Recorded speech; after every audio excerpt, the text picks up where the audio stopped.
دي كده بلا غيبة بيع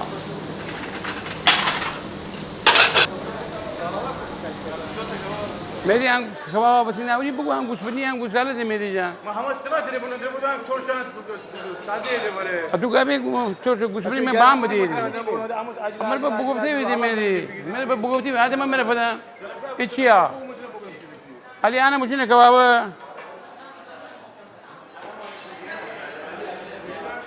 आला ये फोर्स चेंजे गुसाले बारत में आ रहा باور نمیشه نگاه مقامش نه معلوم عصبانه نه معلوم خوشحاله نه معلوم اینجوری سه چهار تا حالت دور میزنه गुस्बनी चंद है benim kubide kubide ये बोलसन छी वो कुली ये बोल कुली खाया कुली शीशे आशे बेजने falan Ali bir dua kuliye falan dua kuliye falan جان 3 میلیون دیگه نمیشه بدن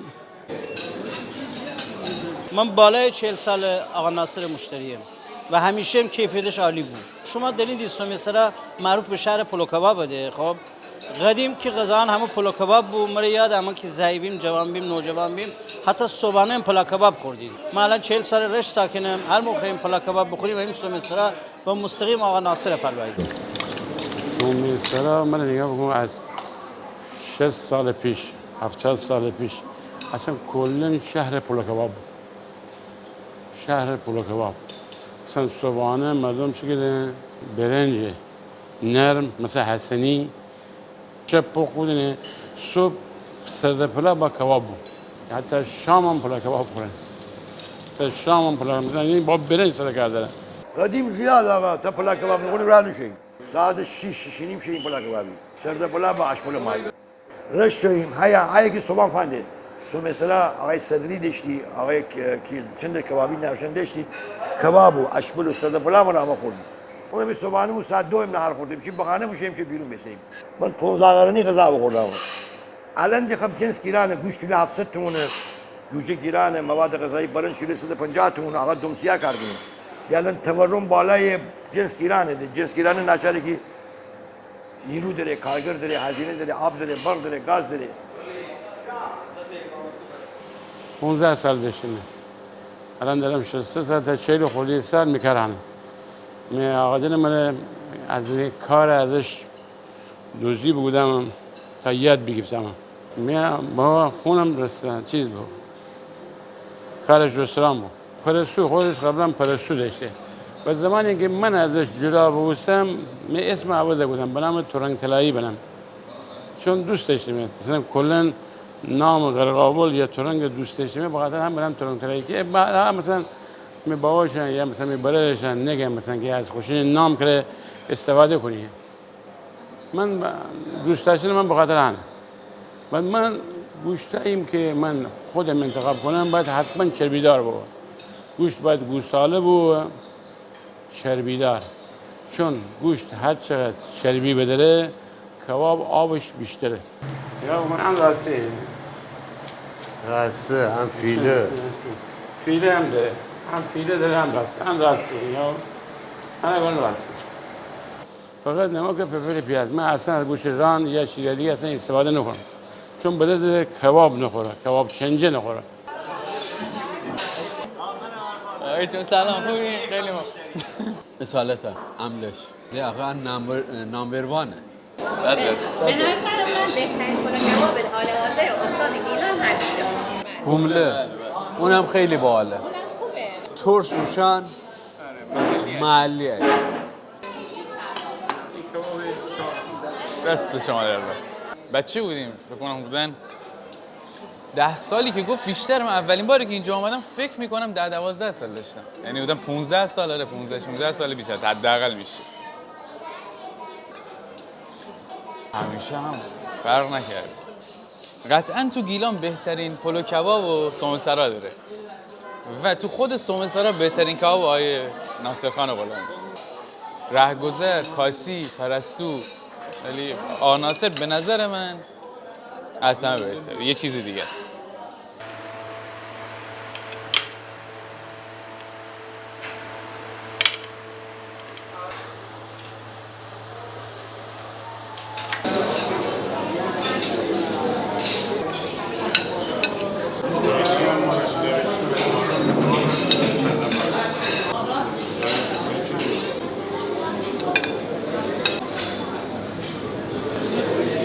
بیا اینجا آقا بیا اینجا بله من ساعت تقریبا صبحان ساعت 10 ایم نه به عنوان کارفرما خودم کار کنم می کار خودم انجام دادم تمام کارهای گوشت و بریدن گوشت و ایت عقیبی دارم میمونه کمک کنه ولی بیشتر میکارن خودم انجام دادم خریدن گوشت خیلی برام شرطه ایت قصاب هرگز نتونه مرا گول بزنه گوشتی خراب شدن پستم من سومسرا فکرم گرازما فکرم کسما فکرم من ماسال فکرم شاندرمان فکرم گاهی اوقات رشتم فکرم خیلی کم مثلا گوسفندی مثلا رشت فکرم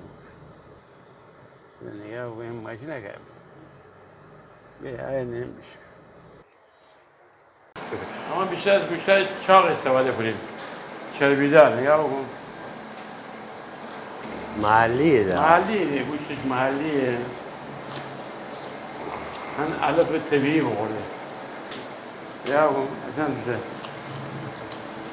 آقا جان قصه ما دوران مدرسه آقا جان ما کار کردیم الان دی مستقل بودیم ای سوایسه اما خودمان مال بس سرپا بدونیم بازار میدان دام فگیریم کشتاری هیچ موقع مال نیم سرپا و بدونیم ای به نقص مال بدونیم بازار کوچستان همان هفته 2 روز شیم همین خرید اویا کنیم این دامداری داریم دودیم روز ایته دوته سته با اندازه فروش همان 20 سر بینیم تو گاوای مسن همه سر نبینیم همه گوسالای جوان نر سر بینیم ماده سر بینیم چشم انجام وظیفه به قربان چشم 30 میلیون دونه ما یفتیم خدا برکت بده خدا برکت بده من 3-4 تا رستوران دارم از رشت از هر ماسال شاندرمان همه عیده گوشت برست بشین بولا جان گرفتیم داریم اما خودمون رشت زندگی کنیم بعد آدم نباید گول گمج و چربی های مصنوعی بخوره کباب با اصاله داره که بدون گمج بدون چربی مزه کباب اصلی که راسته گوساله در باغه البته چرب راسته گوساله چرب با مخلفات محلی که خودتان دینی ده به هر حال اون ماست و به هر حال اون مخلفات همه محلی و خیلی مهمه که درجه 1 ببه خیلی دوست داشتیم که جایی که در رشت در اطراف زیتون ببرده از چوچاق حتما استفاده بکنید در زیتون ببرده و بیشتر بزنید نوکرم آقای رش قربان بفرمایید در خدمت ایسان آره بفرمایید نوکرم آقای رش قربان منظرم قربان از لشت نشاو پایین نفر امان دیم خدا واقعا اما بیشتر از برنج دوری استفاده کنیم چون بخاطر اینکه برنج چیه کته همه داندان به و چلو آبکش اگه به امروزی مثلا دیگای کوچک آبکش کنن آماده دارن دم کنن چیز دم کرده نیه زعفران دارن دوگران دیگه کوچک میان اون بدم آیه آماده برای بدم آماده بعد اون اولا مشتری جلو اون کلا چلوه اصلا چلو استفاده نکنم فقط کته چون پلا کباب کردم کته کباب کردم نه اینکه چلو کباب چون پلا کباب مخالفات اشبال و مغز گردو زیتون پرورده و اشنا داره معمولا در گیلان زیاد با گوجه سرکار نره ولی هر که دوست بدش فریم اشنا گیم گنا پلا کباب اصلا اجزا نخه گوجه نخه چون تمام مخالفات کامل همه داره اشبال و مغز گردو و فلان اشنا داره معمولا تهرانیان میشن گوجه خوره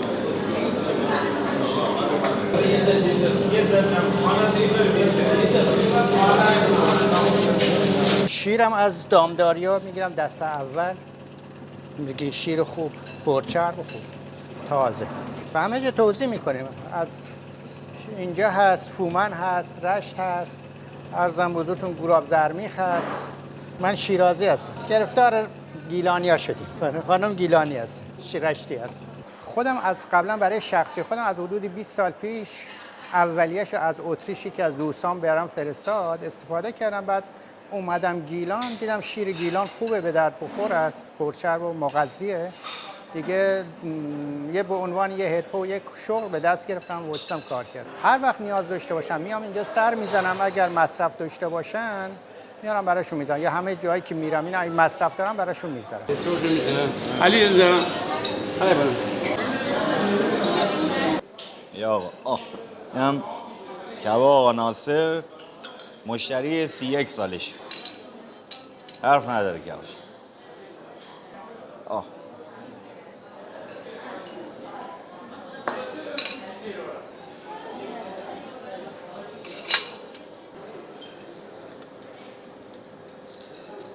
اینطوری صفر.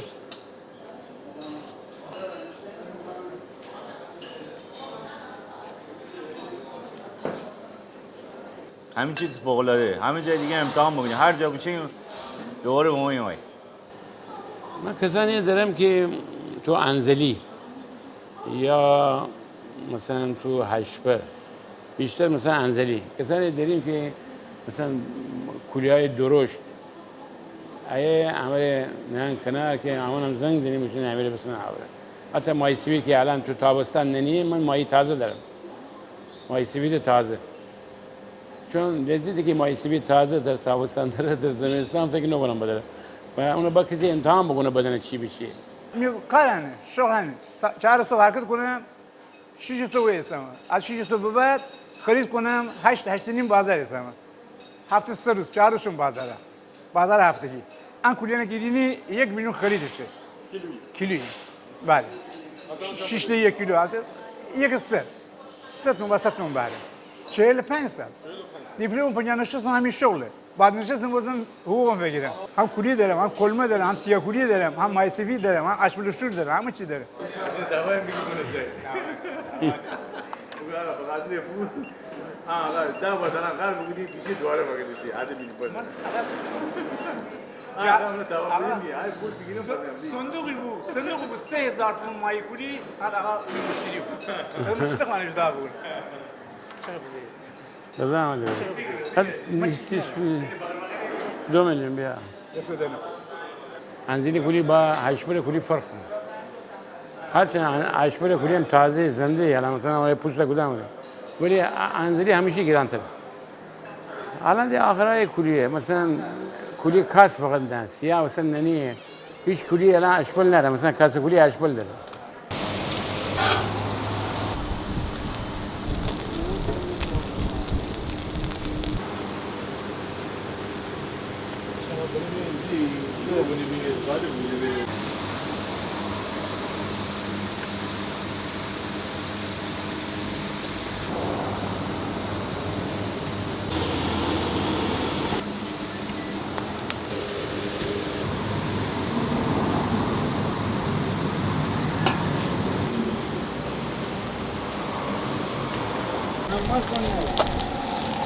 مایه فقط نمک با تو روغن سرخ کنیم. البته روغن هم می‌بینیم زرجوبه هم زنیم، هم برای بدن خوبه هم برای خوشمزه بودنش، رنگش هم خیلی خوب.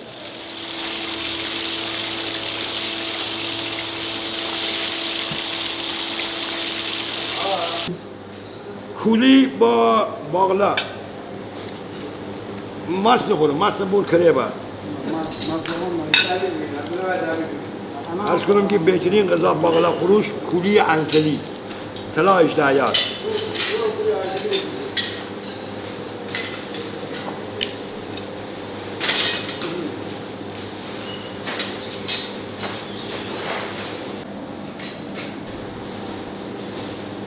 الان کولی آب لیمو سندنم که میزانه بود، فعلا میزان نیه، اما میزانه بود. خدای با امید تو باقلا خروش محلی چی باقلا خروشی آخر به به به به به به به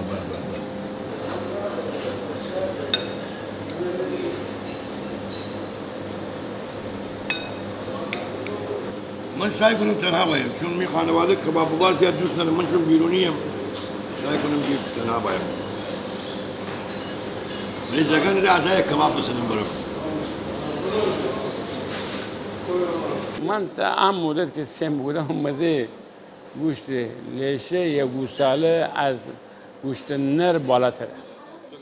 خیلی کم پیشه مثلا شاید مثلا 5% مالای نر مثلا گوشتش زیاد چاق بود که گوشتش میده خوشمزه بده به هر بازمون گوشتش میده خشکه یعنی از نظر خوراکی یعنی گوشت میده خشک بین گوسفند و گوساله از نظر علم طبی گوسفندی بهتره یعنی مثلا گوسفندی ولی مزه گوشت هیچ گوشتی مثل گوشت گوساله خوشمزه نیست البته گوسفندی مزه خاص خودش داره مثلا بهمون آوردنش خیلی خوبه مثلا الان تری گوسفندی بهمون آوردن مثل گوشت گوساله خوشمزه بود ولی گوشت گوساله باز خوشمزه تر از گوسفندی قیمتی مثلا خواب گرانتره دی گوشت گوسفند گرانتره دقیقه کیلو 100,000 تومان گرانتر از گوشت گوساله 30 کیلو گوشته گوشت بهمون باورم 20 کیلو نه یه مقدار ده چرخ کردنی ده یه مقدار اشغال ده عشان به همه دنزه گیرسن ولی سومسرا بیشتر کباب چنجه شهر پول کباب چنجه خود سومسرایی هرگز کوبیده به اون صورت نخورد یه پسر دارم که اونم آرزه اونم کباب تنه هم گوشت تنه خورده کنه هم کباب هم تنه بود نه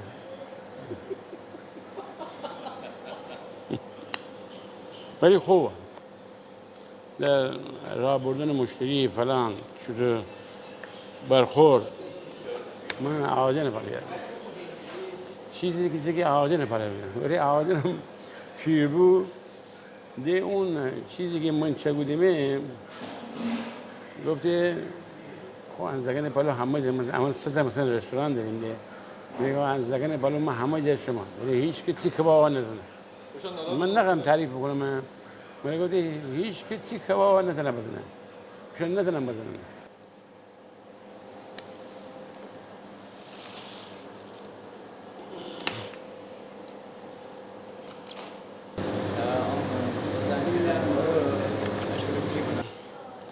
گوش از ماسال بمین با فیله راسته با فیله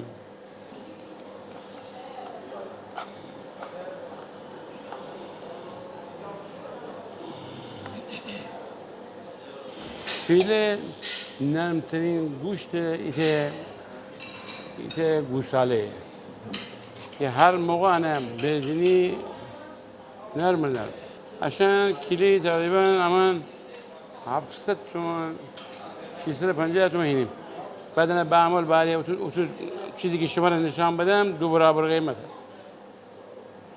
چون نسبه بیشتر همه اشغال داره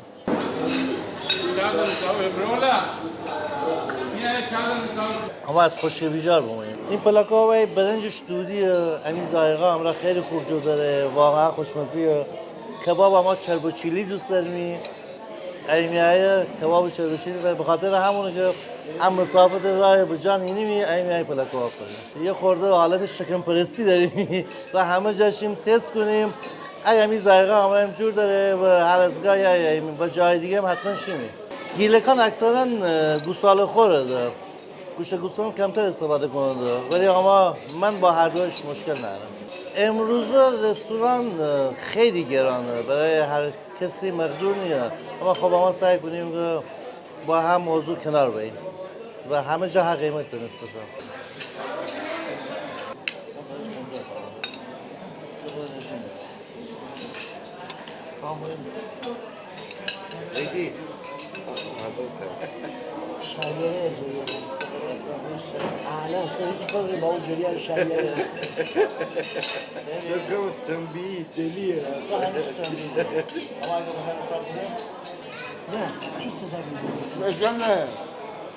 من مسافر میشم خودم می غذا میبرم برم معمولا این خانه های دربستی بگیرم که بتونم یه کباب بزنم آن کارم بودم اما مسافرت وقتی کشیم مثلا